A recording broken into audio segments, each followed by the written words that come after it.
There's something about murals, street art, that just screams resilience, transforming something as dull and industrial as a concrete wall into something beautiful and human.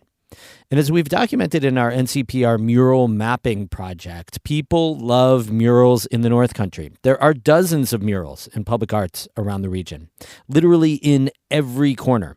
Go check out that map at ncpr.org/mural map. But one place is taking murals to a whole other level. The city of Glens Falls is building an identity around public art. We take a tour on today's Story of the Day. Support for Story of the Day comes from Clarkson University, offering over 95 programs of study with campuses in the Hudson Valley, Central, and Northern New York. More at clarkson.edu.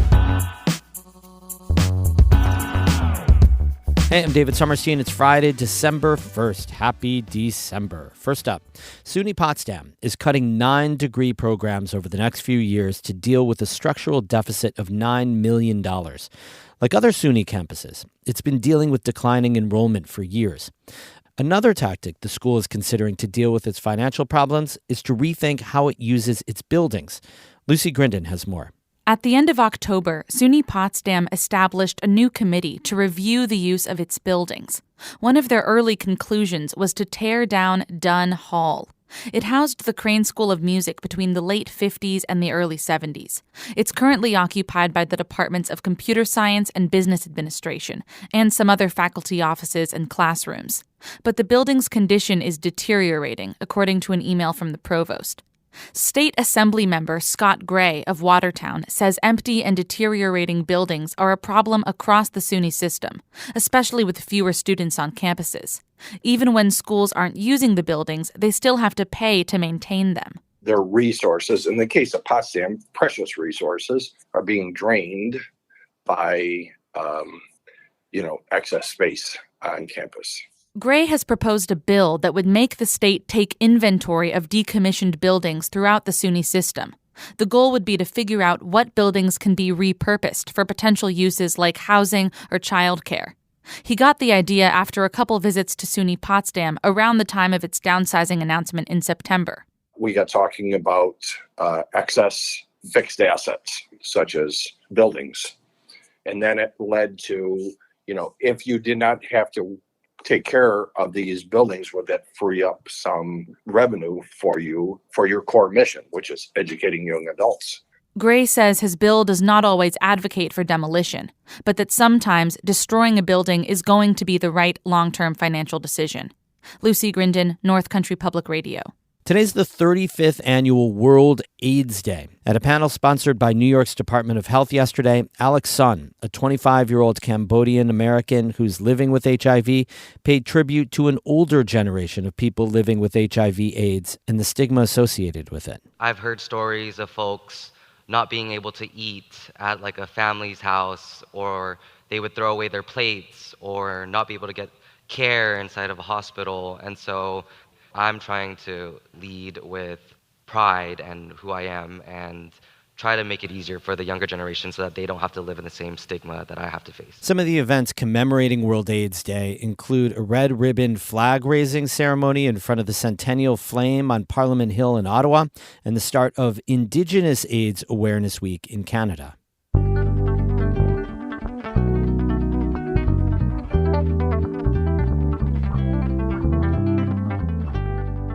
Over the last few years, murals have been popping up all over the city of Glens Falls. Big and small, they've been breathing new color into the downtown area. Some have been funded by the city's downtown revitalization grant. Others are paid for by local business owners. And there are a lot more to come. Amy Feiereisel reports from downtown Glens Falls. Hannah Williams is a muralist, and we're at 20 Warren Street, the site of Williams' biggest mural yet.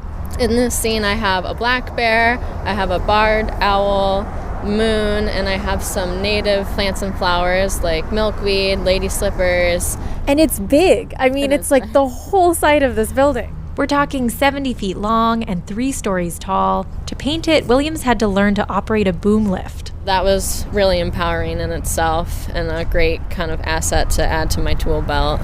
For 2.5 weeks last summer, Williams spent 10-plus-hour days on it. That's how I am. I'm obsessed when I get into a project. It's just like all else goes out the window and I'm in, so. Williams is local. She grew up in nearby Queensbury and lives there now. She says this mural, which was commissioned by the city, was a career high.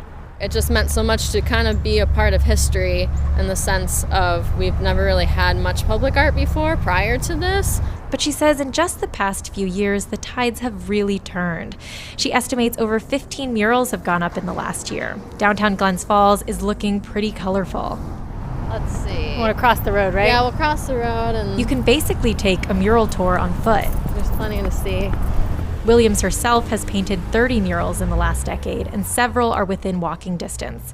We head over to Glen Street, where there are lots of small retail and food stores. No matter what, the past decade, this has been a revolving coffee shop.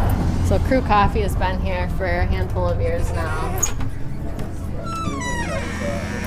Inside, on the wall across from a gleaming bar, is a big mural Williams painted about 2 years ago.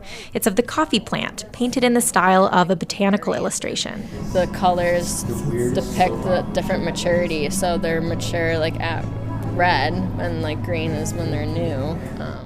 Raymond D'Andrea is slinging coffee behind the bar. He's 32 years old and a Glens Falls native. He's loved seeing the murals go up. Just showing people art's alive, I feel like. He sees it as catching up because they have great local artists.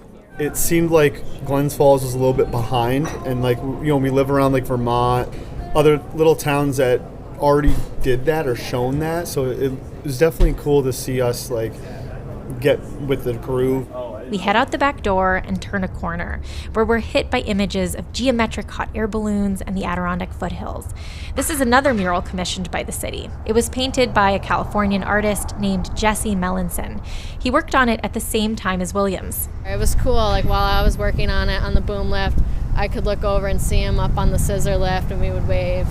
We visit another half dozen murals around the city center, and then head east to the Glens Falls Shirt Factory, a huge historic brick building that used to be home to the McMullen-Levins Company. Now it's filled with artist studios and galleries. In front of it is essentially a big industrial parking lot. Gravel everywhere and these small buildings and then the shipping containers. Yep. But in the not too distant future, Williams says this space will be bursting with art and life. Essentially, we have 5 acres we can kind of work with to develop over the next 10 years. It's like a 10-year plan to create more of a public art space and venue. Williams says it's called Mural Garden. That will have a projected 80 to 100 murals, depending on what kind of surfaces, shipping containers, fences, building murals. Mural Garden is the brainchild of Eric Unkoff, who owns the Shirt Factory. Williams is on the Mural Garden board, and she painted the first mural on an old trailer here in 2021 with another local artist, Rob Harriman. Rob and I kind of came up with a design of just something you would never see in real life. It's of whales in space. It's ridiculous and a lot of fun and kind of the point. Williams says they want Mural Garden to be a space where artists can run free. Oftentimes, the muralists like myself or artists in general, obviously you have to work with the client with what they want. And so one of the biggest components here is that artists have the freedom to create what they want to create. Things really got kicked off this past July during the first Muralthon, when 6 artists painted new murals here on the sides of shipping containers. Williams says the Mural Garden board has lots of plans.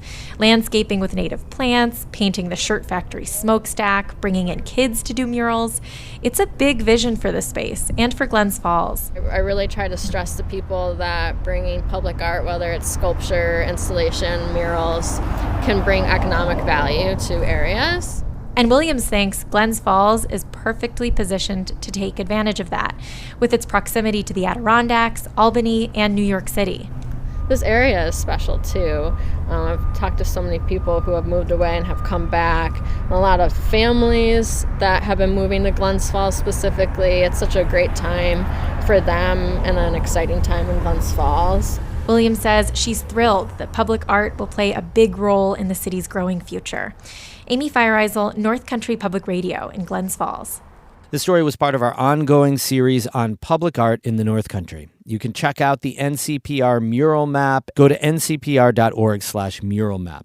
More news through the weekend at ncpr.org. Music today by I Am Snow Angel of Lake Placid and Evan Veenstra of Gananoque, Ontario. I'm David Summerstein, North Country Public Radio.